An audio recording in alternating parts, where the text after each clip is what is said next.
When you look at a map of Oklahoma, one thing stands out right away.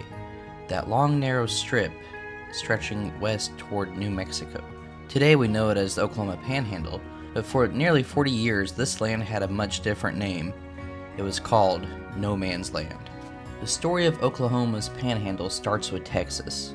When Texas joined the United States, it claimed a much larger area than it has today, but there was a problem. Under the Missouri Compromise line, slavery was not allowed north of 36 degrees 30 minutes latitude. Because Texas entered the Union as a slave state, that northern strip of land became a political problem. Then came the Compromise of 1850. Texas gave up land claims to the federal government, including the land that would eventually become the Oklahoma Panhandle. A few years later, Kansas Territory was organized, and its southern border was set at the 37th parallel. That left a narrow strip of land between Kansas and Texas, about 34 miles wide and more than 160 miles long. It was not part of Texas, it was not part of Kansas, it was not part of New Mexico. It was not officially part of Indian Territory. For decades, it was just federal public land with no organized government. That is how the public land strip earned its famous nickname, No Man's Land. Even without a formal government, the land was far from empty. The region was home and hunting ground for native people of the high plains. It also saw traffic from the Santa Fe Trail, buffalo hunters, cattlemen, ranchers, and settlers trying to make a life on the open plains. By the late 1800s, cattlemen were using the grass and water, and settlers began moving in.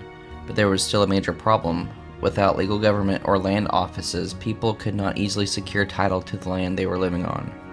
So communities improvised. They created local claim boards, schools, churches, and even their own ways of keeping order. Some residents even tried to form their own territory called Cimarron Territory. But Congress never officially recognized it. Finally, in 1890, the Oklahoma Organic Act created Oklahoma Territory.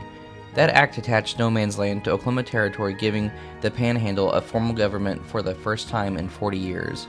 At statehood in 1907, the Panhandle area became the three counties we know today: Cimarron, Texas, and Beaver counties. So why does Oklahoma have a panhandle? Because of a chain reaction involving Texas slavery, federal boundary lines, Kansas Territory, and decades of settlers trying to build communities in a place that legally belonged almost nowhere. What started as a leftover strip on a map became one of the most unique parts of Oklahoma history. And today, the land once called No Man's Land is a major part of Oklahoma's agricultural story, home to ranches, wheat fields, small towns, and generations of family. And today, the land once called No Man's Land is a major part of Oklahoma's agricultural story, home to ranches, wheat fields, small towns, and generations of families who made a life on the high plains. That is how Oklahoma got its panhandle.